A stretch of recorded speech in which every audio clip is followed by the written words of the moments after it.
본 방송은 서영교 국회의원 후원으로 한국하이퍼커넥티드 스타트업협회 종합주간지 주 미디어 이슈 주관으로 제작되었습니다. 이문영 주무관님 나오셨는데요. 간단하게 소개 부탁드리겠습니다. 안녕하세요. 저는 지금 현재 세종시에서 행정안전부 기획조정실 혁신행정 담당관실에서 근무하고 있는 주무관 이문영입니다. 반갑습니다. 네, 반갑습니다, 주무관님. 근데 아마 행정안전부 이러면 잘 모르시는 분들도 계실 것 같거든요. 네. 지금 총 정원은 한 3,200명 정도 되시고요. 3,200명이요? 네네네. 규모가 큰 부처라서, 네. 근데 요즘에 그 코로나 관련해가지고 그 뉴스나 여러 언론 보도에서 많이 이름을 들어보셨을 법한 부처라가지고요. 최근에 코로나 때문에 대응이 많았던 부처입니다. 예를 들어서 예전엔 주민센터, 지금은 뭐라고 하죠? 주민센터라고 하나요? 아니 또 행정복지센터 행정복지센터. 이름이 하도 바뀌었어요. 저희 어렸을 땐 동사무소였거든요. 동사무소, 네. 면사무소였는데 주민자치센터로 바뀌었다가 요즘에는 이제 행동복지센터로 바뀐 거죠. 네, 그쵸. 이제 지방자치단체 관련해가지고 그 총괄 업무를 맡고 있는 부분이 있어서 저희 행안부 안에 이제 자치분권실이라고 해서 여러 가지 업무를 함께 협력하고 하고 있습니다. 경찰청도 행정안전부에서 관할을 하시고요. 예. 소방은 중앙직 공무원화 되었지만 또 행정안전부에서 관할하시나요? 같이 하시나요? 조직도상으로는 배치가 되어 있긴 한데 그렇게 따지면 중앙에는 행정안전부 중앙부처에는 3,500명 정도 있으시지만 네네. 각 지역에 있는 경찰이나 소방까지 하면 사실 몇만 명, 몇십만 명 되는 정말 방대한 조직이죠. 네, 그렇죠. 규모 면에서는 우리나라 중앙부처 중에서 인원에서는 가장 많은 부처 중에 하나라고 할 수 있지 않습니까? 네네네. 규모가 예산 측면에서는 지역에 나눠주는 또 교부금이 있어서 짜실 때는 되게 상당히 큰 규모로 짜시죠. 네, 제가 재정 경제 쪽은 담당한 분야가 없어가지고 정확하게 말씀을 드리긴, 수치로는 정확하게 말씀드리기 좀 어렵긴 한데, 그 재정 경제실이라고 해서 그 지역의 교부세를 담당하고 있는 과가 있습니다. 임용은 언제 하신 거죠? 네, 저는 18년 5월에 임용을 해서 지금 이제 2년 6개월 차입니다. 2년 6개월요?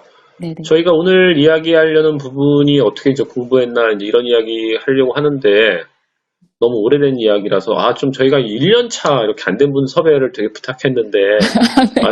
2년 6개월 됐을 거 너무 오래되신 분을 섭외해 주신 게 아닌가 싶은데요. 현실감이 떨어지시지 않을까 싶어요. 그러니까요. 제가 도움이 될 만한 말씀을 드려야 이제 보시는 분들도 이제 시간 낭비를 조금 덜 하실 텐데 한번 그래도 도움이 될 만한 것만 한번 제가 말씀드려보겠습니다. 행정안전부이기 때문에 물론 인사혁신처에서 채용을 하고 또 지방공무원은 각 지자체에서 하고 경찰은 경찰에서 하고 하지만 이 시험 감독관은 아니면 시험 지원하러 파견은 많이 나가지 않습니까? 네네네. 이제 그 과정에서 면접관들 면접 파견 나가실 때도 있으시죠? 면접 시험에. 아직까지 저 면접 파견은 나가본 적이 없는데. 면접 시험 파견 나간 적은 없으세요? 그러면 필기 시험 파견만? 네네네. 그래서 수험생들이 어떻게 좀 준비했으면 좋겠다 이런 이야기도 해주시면 도움이 되실 것 같습니다. 준비하면서 질문을 받았습니다. 네. 그런데 대부분 이제 뻔하신 질문들이 많으세요. 어떻게 공부했는지, 얼마나 공부했는지 관심은 다 사실 거기에 있는 것 같아요. 제일 많은 질문, 얼마나 공부하셨나요? 일단 제 총 수험 기간은 1년 6개월 정도 되고요. 근데 이제 그 1년 6개월이라는 시간이 짧다면 짧을 수 있는데 이제 수험생 당시 저한테는 되게 긴 시간들이었거든요. 그래서 최대한 수험 기간을 짧게 해보고자 효율적으로 어떻게 하면 할 수 있을지 가장 고민하면서 했었던 지금 질문 답변 듣고 바로 유튜브에 댓글로 질문해 주신 분이 계시거든요. 채팅창에요. 하루 몇 시간 공부하셨는지를 또 물어보시거든요. 네. 저는 제가 수험을 총 2번을 쳤거든요. 근데 이제 첫 번째 시험을 할 때는 진짜 무작정 많이 하는 게 제일 좋은 거라 생각을 해서 그렇게 한 10시간, 11시간까지 공부를 하려고 하다가 마지막에 이제 컨디션 조절을 못 해가지고 결국 1차 시험 할 때는 그냥 바로 떨어지고, 이제 두 번째 시험을 공부할 때는 시험 기간, 앉아서 공부하는 그 시간보다 이제 제가 집중해서 할 수 있는 시간 한 7시간에서 8시간 정도 되더라고요. 이제 그 하루에 정도. 8시간 정도? 네네네. 그래서 그 시간은 항상 지키면서 공부를 했던 것 같습니다. 네. 어디서 공부하셨어요? 저는 집에서? 이제, 네, 독서실에서. 학원은 안 네, 네. 다니시고요? 첫 번째 시험 할 때는 제가 학원을 다녔었고요. 이제 방향이라든지 뭐 커리큘럼이라든지 전혀 이런 스케줄을 잡는데 전혀 미숙해가지고 학원을 따라가면서 하다가 이제 두 번째 시험에서는 이제 제가 이제 컨트롤을 잡고 이제 인강 보면서 독서실에서 혼자 공부했습니다. 저희가 뭐 유튜브 방송이니까 그냥 대놓고 질문 드려도 되거든요. 노량진에서 하셨나요? 아니면 어느 지역에서 하셨나요? 네, 저는 이제 노량진에서. 노량진에서? 네, 네네. 당시에 노량진에서 저는 노량진 한 번도 가본 적이 없는데 네. 제가 했을 때는 뭐 노량진 수험생 출신들은 아니라서 하루에 노량진은 진짜 몇 시에 여나요? 저희 TV 같은 데 보면 드라마 같은 데 보면 막 새벽부터 가서 줄 서갖고 책 놔두고 이러는데 정말 그러나요? 네, 맞습니다. 어, 정말로 진짜 그런 분들이 계시고. 그럼 막 4,500명씩 수업을 그렇게 듣고 하는데 그렇게 들어요? 네. 그래서 우리나라 네, 그게 굉장히 나중에 스트레스가 되기는 하는데 같이 이제 공부하는 분위기가 있다 보니까 이제 또 같이 또 제가 조금 느슨해질 때 또 그분들 보면서 좀 자극도 받고 하고 뭐 이런 부분이 있긴 하더라고요. 네. 자극을 받는 효과는 진짜 있겠네요. 그 몇백 명이 같이. 그래서 이어지는 질문 또 있으시더라고요. 인강은 어떤 거 들으셨냐고 인강. 물어보시네요. 업체 홍보, 너무 우리 업체 홍보 같이 될 것 같은데요. 말씀을 바로 직접적으로 드려도 될까요? 아니요, 뭐 그렇게까지 안 하셔도 되는데요. 그냥 인터넷에서 들으셨고 어느 회사까지는 저희가 얘기하기에는 네. 좀 그렇죠. 근데 그럼 전 과목을 다 인강으로 그럼 두 번째는 듣고 준비를 하신 거예요? 네네. 전 과목 전부 다. 네. 처음에 학원에서 약간 그 키트를 잡고 네. 그리고는 이제 인강으로 시험을 보셔서 네네. 인강으로 뭐 면접 관련이나 이런 거는 별도로 학원을 다니신 적은 있으신가요?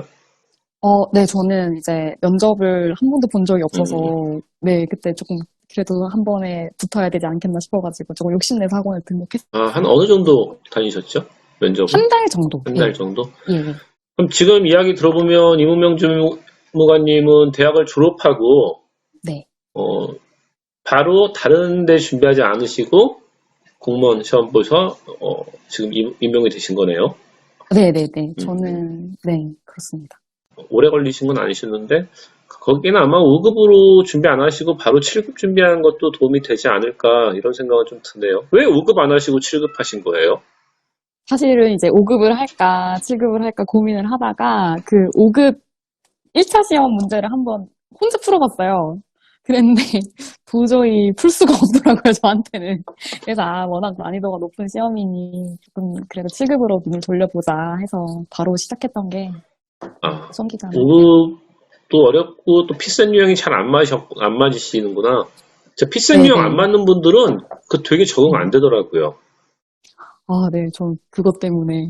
적응 잘 하시는 분들은 그것도 쉽게 5급 시험이 그 7급보다 낫다는 분들도 있긴 있더라고요. 네네. 그런데 있어요. 예. 피센 유형 적응 정말 잘 하시는 분들, 안 되는 분들도 있고, 제가 보기에는 그 공부하시는 분들이 정말 자기가 어디에 적합한지, 어느 시험이 나에게 유형이 맞는지를 잘 파악한 다음에 그런 시험을 준비하시는 게 나은 것 같더라고요.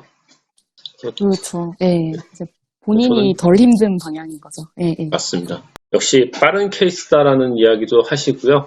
빨리 입사하셨다, 시험 통과하셨다는 무슨 과 나오셨나 이런 얘기 하셨는데 저희가 과까지는 저희는 아까 이야기했지만 과는 일반 과 나오셨더라고요. 그러니까 일반 인문계 문과 출신으로 지금 준비하신 거죠. 좀 있으면 학교까지 물어볼 분위기일 수도 있습니다. 그래서 그런 부분들은 저희가 이제 물어볼 수 없으니까 그런 부분들은 좀 생략을 하겠습니다. 역시 자신에게 맞는 것 찾는 게 가장 빠르다라는 또 댓글 달아주시는 분들도 있고요. 정말 자기에게 가장 빠른 거 찾는 게 좋은 것 같습니다. 그래도 준비할 때 어려운 부분이 있으실 것 같아요. 아까 첫 번째 떨어질 때 좀 계획 받기 어렵거나 이제 이런 부분이 네네. 있다고 말씀하셨는데요. 그런 부분 말고 또 준비하면서 어려웠던 부분들이 어떤 부분들이 있었을까요? 일단은 저 당시에는 이제 7과목이다 보니까 이제 물리적으로 봐야 했던 그 수업량이 굉장히 많았어요. 그래서 이제 한 과목당 뭐 1000페이지, 뭐 2000페이지 되는 기본서를 들고 뭐 거의 공부를 암기하다시피 하다 보니까 쫓기는 조급함이 자꾸만 생기더라고요. 그래서 제가 심리적으로 이걸 어떻게 해소를 해야 하나 싶은 고민들도 많이 하고 했었었는데, 그 조급함이 저는 그 수험 기간 내내 있어가지고, 저는 그게 참 스트레스 관리가 저한테는 가장 큰 어려움이었던 것 같아요. 네. 모든 수험생분들이 스트레스 관리가 제일 어려우시죠. 네. 그리고 중간에 이제 하다 보면 정말 포기하고 싶을 때 있고, 그거는 뭐 네. 어느 분이나 다 공통적인 것 같아요. 준비 기간이 사실 짧으셨으니까 아마 한 달에 뭐 생활비나 이런 걱정은 좀 덜 하셨을 수도 있겠네요. 수험생분들 아, 생활비 걱정하시는 분들도 많으시잖아요. 예, 그쵸. 그래서 사실 그 노량진이 좋은 점이 좀 수험생들도 많이 모여 있다고 보니까 다른 지역보다는 조금 물가가 싼 편인 것 같긴 하더라고요. 그래서 식비라든지 이런 부분에 있어서는 오히려 뭐 학교 다닐 때보다 제가 덜 썼던 것 같아요. 예, 뭐 아무래도 이제 저녁 뭐 생활이 거의 뭐 수험 생활로 항상 통일되다 보니까 주변 약속이 없어서 그런 걸 수도 있겠지만 일단은 조금 물가가 쌌던 그게 저한테도 조금 도움이 됐었어요. 예, 예. 그 한 달에 한 어느 정도 쓰셨어요? 그 당시에? 한 달에 그냥 뭐 1차 때, 당시 2차 때 다 합해서. 합해서 한 달에 평균. 평균적으로 한 식비로 한 20만 원 정도 나가고 그다음에 독서실비가 한 달에 한 10만 원 정도 나가서 독서실이랑 식비만 한 30만 원씩 매달 학원비는 지출이 어느 정도 됐어요. 했었나요? 당시에는요? 학원비는 제가 그때 당시에 그 1년짜리 프리패스 수강권이라고 해서 학원도 그런 게 200만 있나요? 원. 얼마요? 네네네. 200만 원 정도? 200만 원? 학원도 네네네. 프리패스가, 네네. 그러면 한 달에 뭐 한 50만 원 정도 든 거네요. 20만 그쵸. 원이니까. 그 네. 부담이 되시는 분들, 사실 50만 원이면 부담이 되긴 되는 거죠. 수험생분들 그쵸. 입장에서는. 그리고 또 음, 이게 장기간 될 수도 있고, 또 이문영 네. 주무관님은 서울에서 계셨던, 집이 서울이셨으니까 그런 주거 음, 문제가 약간, 근데 이제 서울까지 올라오셔서 공부하시는 분들은 좀 음. 힘드신 것 같아요. 일주일 풀로 계속 공부하셨나 물어보는데요. 월화수목금토일 다 아, 공부하셨는지. 아니요. 저는 일요일 하루는 저한테 이제 보상의 시간이 아, 필요해가지고. 일요일은 무조건 논다? 네, 일요일은 무조건 일요일은 놀았다? 마음 놓고 이제 잠도 푹 자고, 네. 근데 이제 월요일 날 돌아갔을 때 이제 좀 너무 이제 하루를 확 놀아버리면은 조금 힘들더라고요. 다시 돌아가는 게. 그래서 일요일에는 최대한 그냥 오후 저녁쯤에는 그래도 조금 뭐 내일 할 거라든지 뭐 다음 주에 해야 할 일정이라든지 이런 거를 조금 정리하면서 마음을 다시 잡았던 것 같습니다. 네. 월화수목금토는 열심히 하고 일요일은 약간의 그냥 쉬고. 네네네. 네. 저희는 3당 사락 세대이기 때문에 어, 어, 저희는 요즘은 이렇게 말하면 라떼어가 되는 거죠. 아닙니다. 경험에 그래서 대한 아, 이야기이기 때문에. 네. 하도 오래전 얘기라서 그 제가 시험을 본다는 게 잘 이해가 안 됩니다.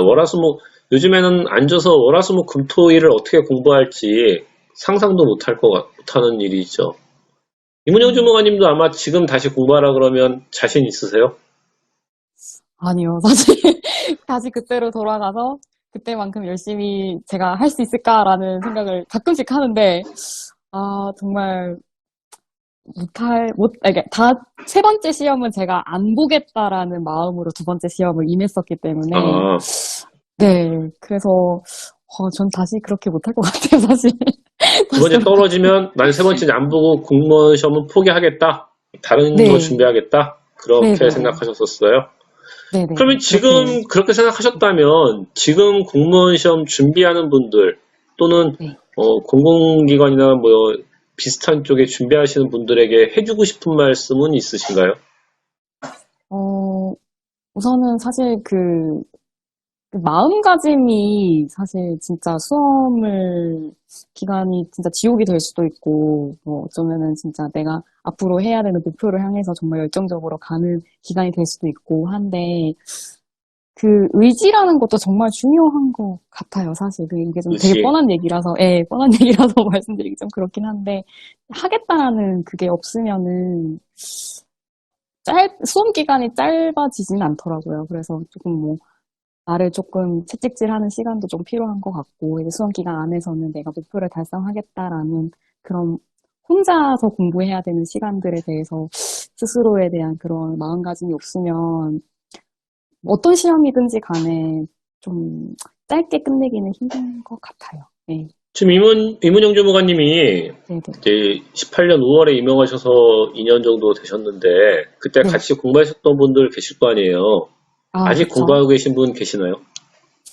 사실은 제가 거의 혼자 공부를 음. 해가지고, 예, 수험 당시에 같이 뭐 스터디메이트 이런 분들이 없어서 잘은 모르겠는데, 제 주변에 이제 친구들 중에 이제 준비를 하겠다 했던 친구 중에서 조금 지금 아직까지 준비하고 있는 친구가 한 명 있기는 해요. 예, 예. 아직까지? 그럼 네. 그분 한 4년 정도 준비하신 거네요.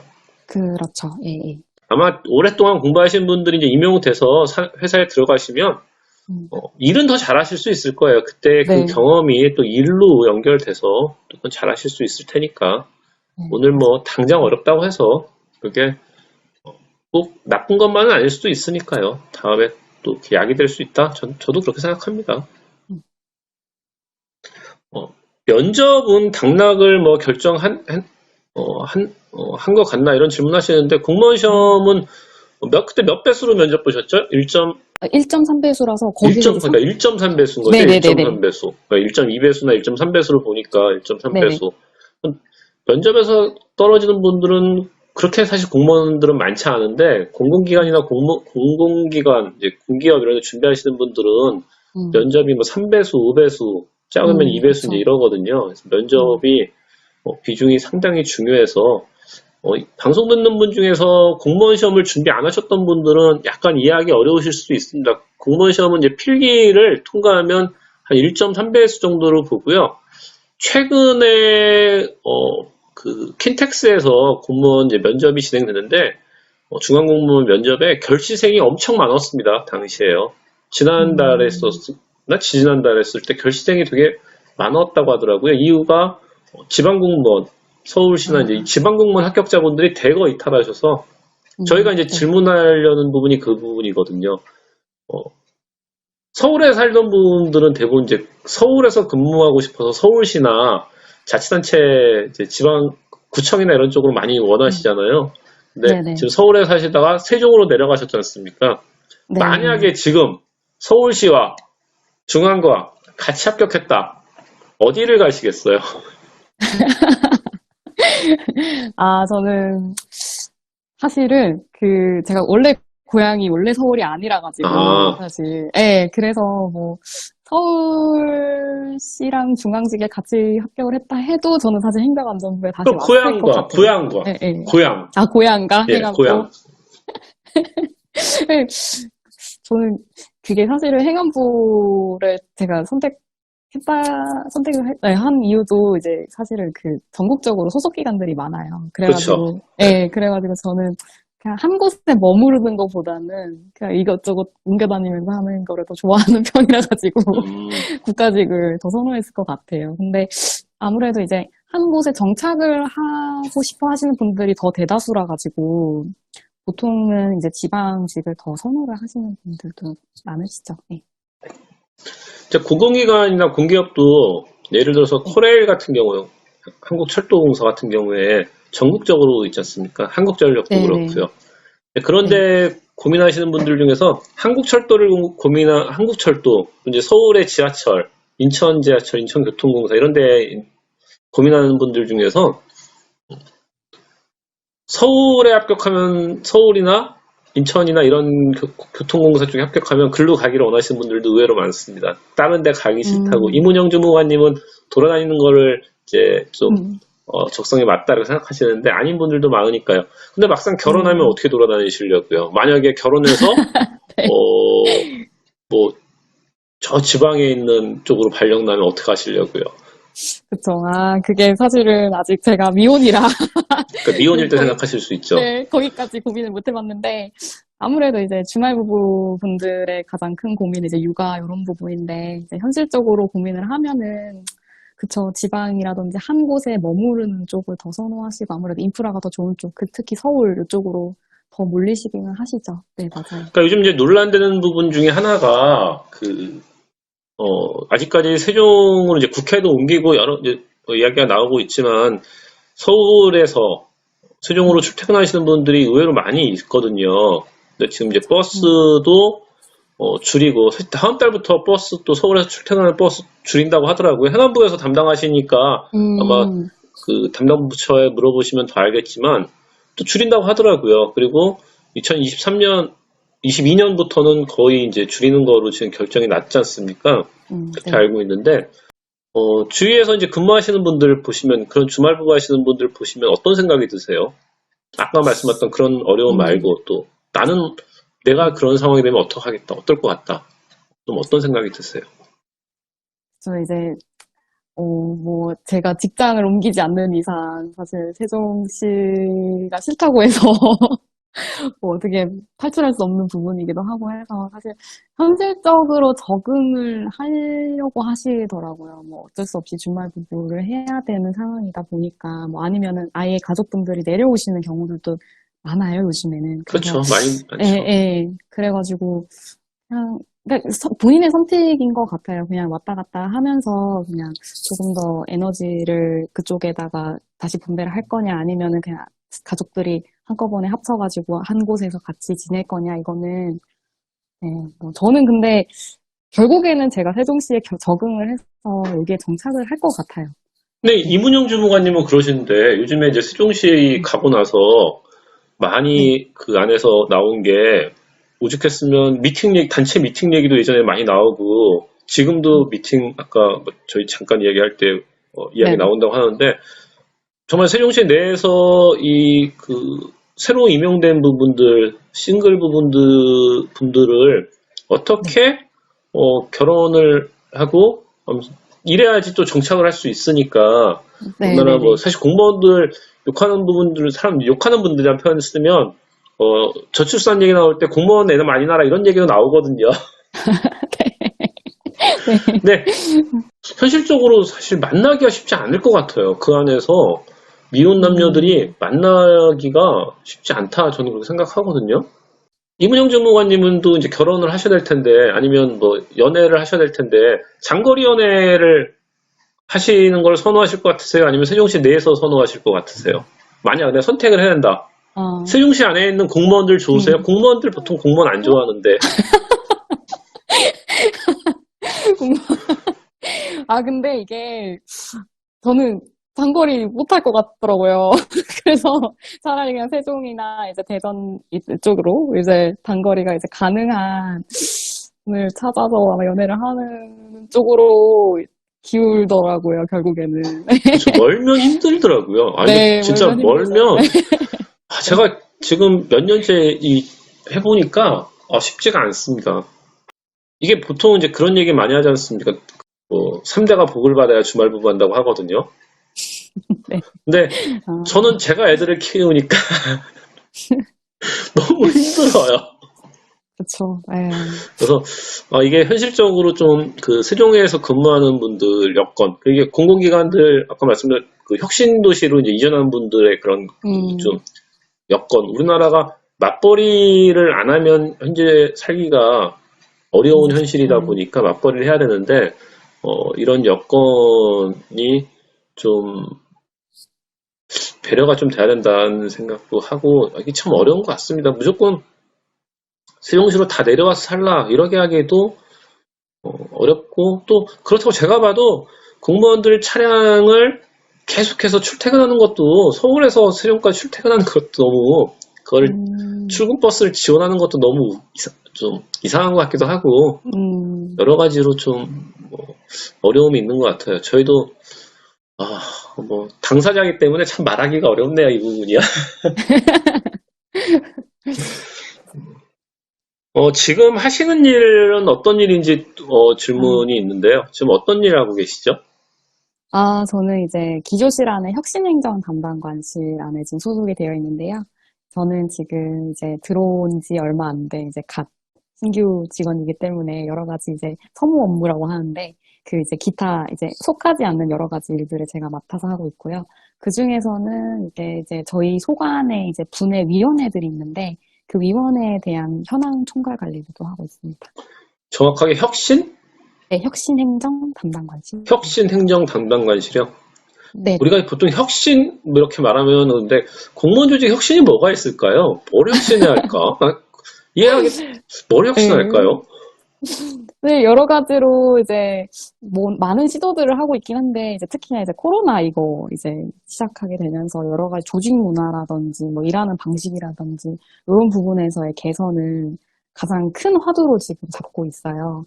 특히 이제 또 제가 들어와서 조금 재밌게 봤었던 게 이제 세대 교차가 되고 있다. 90년대 세대들이 뭐 이제 공무원이 되고 있다. 이런 부분을 크게 조직적으로 좀 관심을 가지고 보시고 계시더라고요. 그래서 이 부분도 혁신이라면 혁신이 아닐까 싶은데 이제 바뀌어가는 지금의 그 사회 문화라든지 여러 가지 조직 문화에 대해서 같이 고민하고 있고 막 이런 부분 자체가 저한테는 새로운 시도가 아닐까 생각합니다. 네. 우리가 보통 이제 90년대생에 대한 좀 뭐 다른 시각들이 있지 않습니까? 저는 이제 저는 사실 X세대 출신이거든요. 혹시 X세대라고 아세요? 들어본 것 같습니다. 저희가 X세대, 사실 제가 X세대는 아니고요. 제 이제 바로 후배들부터 X세대라고 하고, 저는 세대가 명확하게 없었습니다. 참 불쌍한 세대인데, 90년대 세대들을 제가 이해하기가 되게 어렵습니다. 제가, 그러니까 대학교 입학했을 때, 태어난 세대들이니까, 또 이제 이해하기가 어려운데, 사실 90년대 세대과 80년대 세대들이 차이가 있다라고 많이 이야기하지 않습니까? 예. 이문영 주무관님도 90년대 세대시죠? 네, 맞습니다. 네. 그게 80년대 세대는 꼰대처럼 보이나요? 근데 이게 모든 사람들이 다 꼰대 뭐 이렇게 생각하진 않는데요. 근데 이제 그런 차이점은 있는 것 같아요. 어떤 A라는 거를 보고 이제 조금씩 다르게 생각한다. 그리고 중요하게 생각하는 게 뭐냐라는 키워드를 봤을 때 조금 더 이제 90년대생이라고 하는 쪽은 좀 더 개인적인 거를 더 중요시하고 이제 본인의 뭐 자유라든지 뭐 어떤 보상에 대한 성과라든지 이런 부분을 더 확실하게 말할 수 있는 세대가 아닌가 싶습니다. 네네. 80년대생들도 저희 같은 이제 70년대생들을 보면 꼰대라고 하고 세대 차이 느낀다고 했는데 90년대생들이 보는 그러면 70년대나 60년대 지금 국장급들이 보기에는 어떠세요? 너무 이거 어려운 질문이죠. 우리 국장님은 꼰대다 아니다. 저희 국장님 꼰대 아닙니다. 아니구나. 아닙니다. 저희 국장님 좋습니다. 그렇죠. 네. 그렇죠. 네, 좋습니다. 국장님이 70년대 세대시죠? 그러니까 아마 70년 초중반이실 것 같은데. 네, 맞습니다. 꼰대 아니시라고요? 제가 네, 꼰대일 것 같은데. 아닙니다. 우리가 보통 네. 이제 공무원이라고 생각하면 일찍 끝나고 6시면 퇴근하고 이런 생각을 많이 하는데 아마 세종에서 근무하시는 분들, 세종을 살고 계신 분들은 아실 텐데 불이 되게 늦게 꺼지거든요. 네, 맞습니다. 행안부는 보통 몇 시쯤 퇴근하세요? 이문영 주무관이 몇 시쯤 퇴근하세요? 저는 이제 사실은 날마다 이제 일이 몰리는 시즌이 있을 때는 이제 뭐 10시도 퇴근할 때도 있었고 11시도 퇴근할 때도 있고 했는데 보통은 이제 뭐 7시, 8시쯤 퇴근하고 있습니다. 7시, 8시쯤. 지난달에 네. 좀 늦게 퇴근하셨죠? 국정감사 기간에는요. 예. 이번 달에도 예산 시즌이라 좀 늦게 퇴근하시고요. 네, 최근에는 네. 아직까지는 근데 제가 예산 쪽은 담당한 게 없어가지고. 네. 근데 12월 때는 좀 한가하시고 1월 달에는 또 행안부 되게 바쁘시죠? 우리가 네. 소위 말하는 돈표가 내려가야 되니까 네. 기재부에서 받아서 내려가니까 좀 바쁘실 것 같고요. 한 3, 4월 정도 되면 좀 한가한 시즌인가요, 행안부는요? 네. 이거 지금 부서마다 조금씩 다르긴 합니다. 근데 3, 4월은 한가한 시즌. 좀 한가한 시대예요. 네. 한가할 때 그 꼰대 아닌 국장님이 6시에 퇴근을 왜 안 시켜줄까? 8시에 왜 퇴근을 시킬까요? 그게 국장님이 시켜서가 아니라 사실 제가 아직까지 사실 미숙하다 보니까 아직 업무에 미숙해서. 네, 네, 미숙하다 보니 근데 중간 공무원이 우리가 이제 우리나라가 이제 뭐 40시간 하면서 52시간 근무제 이렇게 얘기하는데 잘 안 지켜지는 것 같아요. 52시간 예. 근무가요? 예, 왜냐면 지금 흔히도 이문영 주무관님도 8시에 퇴근하고 10시에 퇴근하면 아마 주로 따지면 52시간 넘으실 것 같은데. 예, 뭐, 늦게 퇴근할 때는 그렇게 하는데, 보통은 뭐, 최대한, 그렇게 막, 급한 업무가 생기거나, 막, 일이 너무 막중하게 막, 늘어나거나 하지 않으면은, 52시간은 지켜질 것 같은데, 문제는 이제 코로나라든지 여러 가지 긴급 상황을 대응해야 되는 부서 같은 경우에는, 그렇죠. 그게 안 지켜지는 건. 아직 안 지켜지는데도 사실 많죠. 그 시즌 따라 네네. 안 지켜질 수도 있고요. 네네. 지금 재택근무 30% 이상 하는데 아마 그 공무원들은 50% 지금 하고 있지 않습니까? 50%죠, 지금요. 네. 그러면 지금 오늘 3분의 1. 네네네. 네, 맞습니다. 네. 3분의 1인데 아마 부처마다 50%까지 지금 하고 있고 하는데 재택근무 이번 주에 안 하셔요? 안 하셨나요? 지금 저는 순번이 아니라서 지금 안 하고 있는데 지금 네, 3분의 1씩 들어가고 있습니다. 재택근무 하시면 뭐예요? 또 옆에 원룸 사시는데 뭐 별로 의미 없잖아요. 그래도 이제 대면을 줄인다는 거에 의의를 두고 네. 제가 그 재택근무 시스템, 그 원격 시스템 그 몇 번 이제 들어갈 때 보면 너무 불편하더라고요. 지금 혁신을 정말 그게 행안부에서 담당하시거든요. 그 시스템 행안부에서 개발하고 담당하는 거 아니신가요? 네, 맞습니다. 국정자원 관리요. 네, 네. 그거 너무 오류 많아요. 너무 많은 보안 프로그램을 깔아놔서 진짜 외부망 차단하려고 너무 많은 걸 깔아놔서 너무 맞습니다. 오류가 많습니다. 맞습니다. 네, 그건 진짜 제 생각에는 그 혁신은 거기서 시작하시는 게 아닐까 싶을 정도로 이제 재택해서 한번 써보세요. 너무 무거워요, 프로그램 자체가. 네, 그리고 맞아요. 네. 그 교육 프로그램도 에러가 너무 많이 납니다. 그건 왜 이렇게 설치를 많이 하라 그래요? 그쵸. 여러 가지로 막 무겁게 돌리는 프로그램들이 많더라고요. 막 보안이라든지 뭐 여러 가지로. 그쵸. 불편한 게 저도 많습니다. 부처 담당자들도 그 보안 담당자들도 못 풀더라고요. 그래서 혁신은 좀 그런 데서 좀 해주셨으면 좋겠어요. 너무 이게 조직 문화 혁신이 쉽지 않은 문화인데 그거 이제 그런 쪽 고민하시려고 하면 진짜 어려우실 것 같거든요. 그래도 공무원 사회가 좀 혁신이 필요하죠. 왜냐면 공무원 사회의 혁신이 대기업은 아니지만 또 일반 중소기업이나 이런 쪽은 많이 따라하거든요. 공무원 사회의 공무원의 이런 걸 따라하는 데도 많기 때문에 또 많이 하셔야 될 것 같고 또 행안부가 앞서 해야지 타 부처들이 따라할 수 있기 때문에 행안부가 안 하면 예산이 안 내려올 수 있으니 행안부가야 기재부랑 협상해서 타 부처도 예산을 받을 수 있지 않습니까? 네. 타 부처에서 들으면 아마 다르게 생각할 거예요. 우리는 행안부가 아니어도 우리는 알아서 한다라고. 그쵸. 뭐 행안부 아저씨들이 가만히 있었으면 좋겠다. 타 부처랑 얘기해 보면 다 그렇게 하더라고요. 행안부 가만히 있었으면 좋겠다. 행안부 때문에 미치겠다. 그러시구나. 행안부가 너무 막 자잘한 거 관리 너무 많이 한다. 자잘한 거 관리는 맞습니다. 예. 서무부처다 보니. 예. 네, 그러니까 그런 얘기를 너무 많이 하더라고요. 그래서 아마 어려움이 많으실 것 같은데요. 근무하시면서 혹시 만족하는 거는 있으신가요? 회사 말고 그냥 네. 세종시 자체. 세종시 자체요? 네. 저는 일단은 이제 막 갓 지어진 도시다 보니까 이제 모든 건물이라든지 모든 인프라들이 다 깨끗하고 최신이에요. 깨끗하고 최신. 네. 그러다 보니까 이게 참 되게 좋더라고요. 깨끗하고 네. 최신이어서 좋으세요? 네, 그렇습니다. 저는 그게 일단 되게 신기했던 게 최근에 이제 이게 자전거 도로가 되게 잘 돼 있거든요, 세종이. 그러다 보니까 이제 어울링이라고 해서 공용 자전거 시스템이 잘 돼 있는데 그 중에서도 되게 새로운 것들이 많이 들어와요. 뭐 전기 자전거라든지, 뭐 또 전동 킥보드라든지, 이런 부분을 되게 좀 먼저 도입을 하려고 시도를 많이 하시더라고요. 그래서, 네. 지금 세종시에 극장이 있나요? 네, 있습니다. 아, 극장도 있나요? 있습니다. 아, 그렇구나. 제가 세종시에서 영화가 있습니다. 영화 본 적이 없어서. 있습니다. 네. 공연장은 없으시죠? 연극이나 뭐, 이런 공연장은. 아, 제가 가본 적이 없어서 모르겠어요. 참. 그러니까 이게 제가 보기엔 국장님이 꼰대인 거예요. 문화가 있는 수요일에, 날 마지막 네. 수요일에 직원들을 아니, 코로나 때문에 안 했다고 그분은 생각하시겠죠. 코로나, 네. 그쵸. 비행장은 없고요. 비행장 없습니다. 비행장 성주공항 있습니다, 옆에. 조금 가서. 기차역 없고 오송역 있고요. 오송역까지. 오송역 있습니다, 예. 근무 여건으로 나쁘지는 않다고 생각하시는 거예요. 그런 의미에서는요.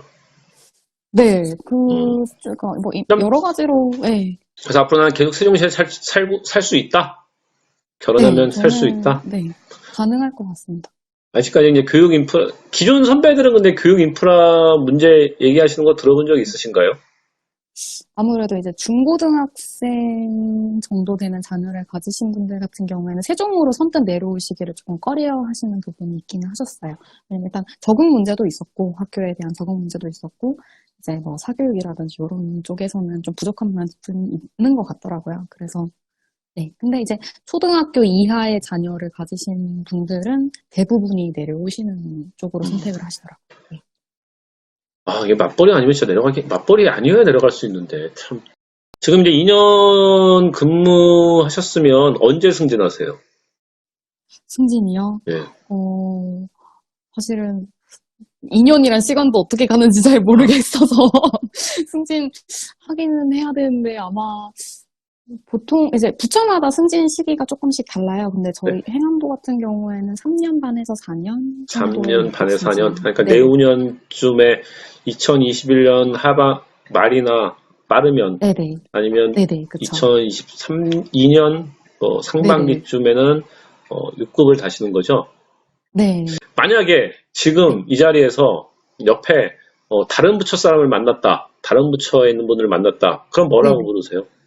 약간 느낌이 아저씨 느낌인가요? 아니면 같은 회사에 다니신 분이라고 생각하진 않으시죠? 예, 사실은 다른 회사 사람이라고 네, 생각하시죠? 다른 회사 같아요. 네네. 처음에 참 그게 어색했었거든요. 한 2000년대에 들어서부터 공무원 사회에서도 우리 회사라는 말을 쓰더라고요. 네. 저도 회사 간다 이런 말 더 쓰는 것 같아요. 네. 그래서 네. 예전에는 그렇게 잘 안 썼던 것 같은데, 근데 저는 사실 잘 적응이 안 되는 게, 부처에 전화하면, 이제 안내센터에 전화하면, 고객이라는 얘기를 하시더라고요. 저는 왜 국민이 공무원들한테 고객이어야 되는지, 그게 사실 잘 이해가 안 됩니다. 그래서, 왜냐면 이제 이제 행안부에서 그런 지침을 내리니까, 혁신 쪽에 계시니까, 국민이 고객이어야 되는가, 그 고객센터에 이제 세종시 안내 전화하면 네, 그렇게 안내 멘트가 나오거든요. 공무원이 우리를 회사라고 바라보는 거와 고객으로 바라보는 거는 좀 맞지 않는다라고 생각하는 주의여서 적응이 잘 안 되더라고요. 어떻게 생각하세요? 국민은 고객일까요? 아니, 뭐죠? 공무원에게 국민은 어떤 대상인가요? 그거 너무 어려운 질문이시죠? 갑자기 잘못 대답하면 이거 큰일 납니다. 이거 진짜 캡처 거 갖고 난리 날 수 있으니까 이 질문은 패스하겠습니다. 저 이제 방송도 끝낼 시간 다 됐는데, 행안부 다니면서 가장 뿌듯했던 순간, 아니면 뿌듯했던 점은 무엇인지 물어보는 질문이 있었습니다. 아무래도 요즘인 것 같아요. 그러니까 코로나 대응을 하는 또 부처다 보니까, 그러니까 물론 보건복지부에서 총괄 부처를 하고 있지만, 이제 중대본이라고 해서 저희도 이제 그 소속 본부가 있는데, 사실 고생하는 모습을 저는 더 옆에서 많이 지켜보거든요. 근데 이제 그 부분에서 이제, 우리 잘하고 있다. 요런 칭찬을 보일 때마다 요즘에 뿌듯함을 느끼고 있는 것 같아요. 잘 이해를 못하신 분들 때문에 약간 설명해드리면, 행정안전부지 않습니까? 안전 쪽이기 때문에 이제 중대본이, 안전부 쪽에서 행정안전부에서 관리를 하시는 거고요. 그 질병관리본부나 이제 이쪽은 보건복지부에서 관리하시는데요. 네네. 우리나라 이제 안전 쪽 문제들은 행안부에서 관리를 하고 있습니다. 그래서 지금 이제 행안부가 중대본을 총괄해서 하는 부처이신 거죠. 네, 맞습니다. 네. 중대본이나 이런 쪽이 보건복지부 산하 쪽이라고 생각하시는 분들이 의외로 많으세요. 아, 네. 아무래도 이제 이름이 명칭이 비슷해서 또 그렇게 생각하시는 분들도 있어요. 잘 모르시지 않아요? 사실 저도 잘 중앙부처 보면 현 정부에서는 부처명을 이제 안 바꿔서 대충 그래도 하는데 예전에 이제 정권 바뀔 때마다 부처가 싹 바뀌니까 그게 적응하기 어려웠습니다. 임은영 주무관님은 네. 아직 이제 그렇지 않으시겠지만 혹시 다음 정권 바뀌었는데 또 부처 싹 이름 바꿀 수 있지 않습니까? 행정안전부가 아니라 안전행정부로 다시 바꿀 수 있잖아요. 그쵸. 그럼 로고도 이제 뭐 요즘 안 바꾸지만 로고도 다시 바꿀 수도 있고. 그럴 수도 있겠죠. 네. 네. 그러면 네. 그 행안부에서 전부 다 부처가 그거 다 바꿔줄 수 그 스티커도 만들어야 되고요. 그렇죠. 문패도 만들어야 되고. 네, 많죠. 네. 부처명은 안 바꿨으면 좋겠습니다. 오늘 유익했다는 이제 뭐 이야기 해주신 분들이 이제 뭐 유익했다고 다 얘기해 주시거든요. 오늘 뭐 저희가 네. 이렇게 이야기하다 보니까 벌써 한 50분 넘게 지나갔습니다. 처음에 걱정 많이 하셨죠? 1시간 어떻게 하는지, 할지. 네, 저 말주변도 없고 막 그래서. 뭐 이야기 잘해주는데요. 뭐. 정말요, 다행입니다. 네. 1시간 동안 이야기 너무 잘해주셔서 1시간 정말 금방 갔습니다. 앞으로 공무원 준비하시는 분들이 많은 도움 좀 받아서 합격했으면 좋겠다는 목적으로 저희가 이제 이런 인터뷰를 하고 있습니다. 공공기관 공무원 이렇게 인터뷰를 하고 있는데요. 임은영 주무관님이 생각하시는 마지막으로 공무원 시험을 준비하시는 분들에게는 어떤 자세로 공무원이 됐으면 좋겠다라는 맨 마지막에 아마 이걸 아마 면접 때 받으셨던 질문이라고 생각하거든요. 그때 이런 질문 받으셨죠. 왜 공무원이 되느냐, 아니면 나는 공무원이 되면 어떤 자세로 하겠다. 이런 질문 받으셨었죠. 뭐 되게 뻔한 대답이 될 수 있을 것 같습니다. 근데 다만 이제 정말 제가 중요하게 생각하는 거는 공무원이라는 그 영역이 결국엔 공적 영역이고 모든 것을 이제 사사로운 이익보다는 이제 모두를 위한 이익을 먼저 생각을 해야 되는 공무원이다 보니까 그런 가치를 가져야 되는 직업이다 보니까 그런 그 여러 가지로 이제 사리를 따져가면서 어떻게 하면은 계산적으로 하는 것보다는 조금 더 헌신하고 배려하고 봉사하는 마음이 먼저 있어야지만 가능한 일들이 많습니다. 그래서 그런 적극적인 어떤 행정의 모습을 보여주려면은 먼저 배려, 헌신, 봉사 이 마음을 가장 먼저 가지고 이렇게 해야지만 가능한 직업이다라는 어떤 사명감부터 가지셔야 되지 않을까 생각합니다. 마지막 면접에서 질문을 받았을 때 답변은 국민에게 봉사하기 위해서 적극적 행정을 하기 위해서 배려하고 봉사하는 마음을 갖는 공무원이 되겠다. 이렇게 답변을 하면 좋겠다는 말씀이신 거죠? 네네. 네, 알겠습니다. 오늘 혹시 앞으로 공무원 준비하시는 분들 이 마지막 면접에서 제가 이 질문을 예전에 받은 적이 있었습니다. 이 질문을 공무원 시험 준비하시는 분이 어떻게 대답했으면 좋겠냐라고 저에게 질문한 적이 있었거든요. 저도 뭐 뻔하게 설명을 드렸는데 이건 뭐 뻔하게 대답할 수밖에 없는 질문이니까요. 뻔한 정답을 말해야 된다. 뻔한 정답. 네. 그렇게 말하니까 또 조금 그렇긴 하네요. 하지만 뭐 진짜 확실히 이제 편하다라는 말씀을 하신 분이 떨어진 것처럼 사실은 이렇게 뭐 본인의 가치 중에서도 중요한 게 이제 조금 더 이제 남을 생각하는 게 필요해서 아마 떨어진 거라 저는 생각을 하거든요. 그러니까 조금 더 이제 그런 사명감을 가져야 되지 않을까라는 생각을 먼저 하네요. 네. 네, 오늘 1시간 동안 임은영 주무관님 말씀해 주셔서 감사하고요. 오늘 임은영 주무관님을 모시고 행정안전부입니다. 모시고 공무원 시험을 준비하시는 분들에게 도움이 되는 방송이었기를 바라고요. 앞으로 궁금한 점 있으시거나 원하시는 기관이나 인터뷰를 하는 곳이 있으시면 저희에게 얘기해 주시면 또 저희가 섭외해서 방송을 하도록 하겠습니다. 오늘 방송은 여기서 마치겠습니다.